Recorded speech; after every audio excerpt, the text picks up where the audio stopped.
ब्रजनन चंदन रवि हैं, ये शेष महापति दीपक हैं। ईश्वर कहिए जगपत कहिए, जग है जग, ये जग जीवन है।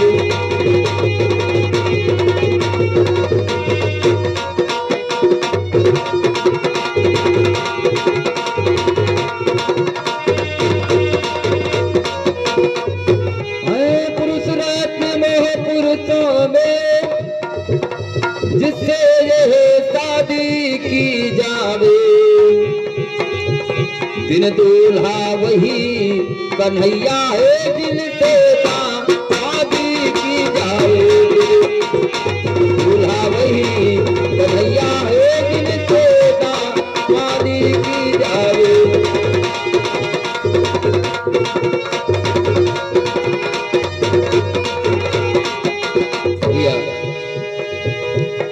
जो छोटा पुत्र था भीष्म जी का, उसने कहा पिताजी, मेरे मन में भी ये बात नहीं पड़ी है कि शिशुपाल के साथ में रुक्मिणी का विवाह किया जाए।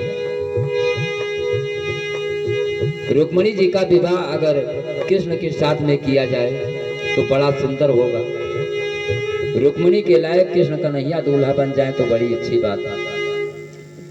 पिता ने कहा बेटा, बड़ी सुंदर बात कहा है, यही मेरे मन में भी बात पड़ती कि कृष्ण के साथ में विवाह किया जाए। ए भैया हमरे ओर देख के बजावा।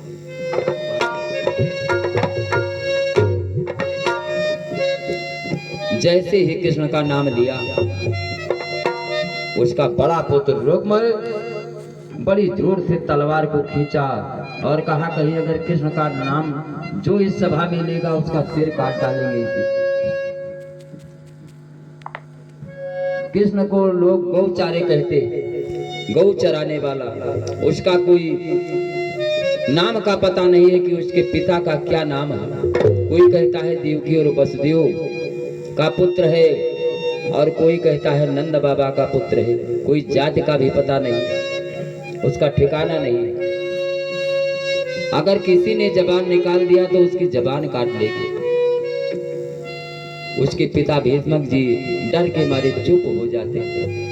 छोटा भाई भी चुप हो गया और वहां से वो सभा हट जाती। धीरे धीरे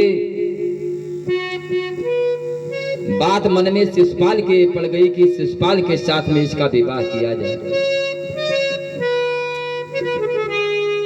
तो हे ज्ञान ध्यान पूजन साधन अब ठीक ठिकाने आया है। ईश्वर ने बहुत दिनों में यह आशा का फूल खिलाया है।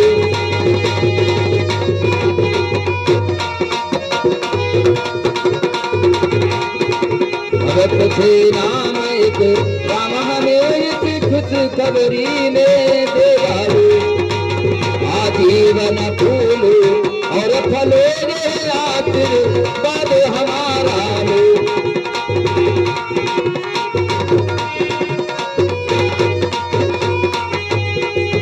भैया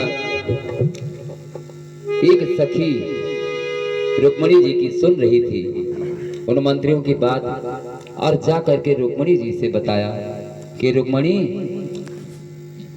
तुम्हारा दूल्हा मानो बन चुका है। कहा कौन?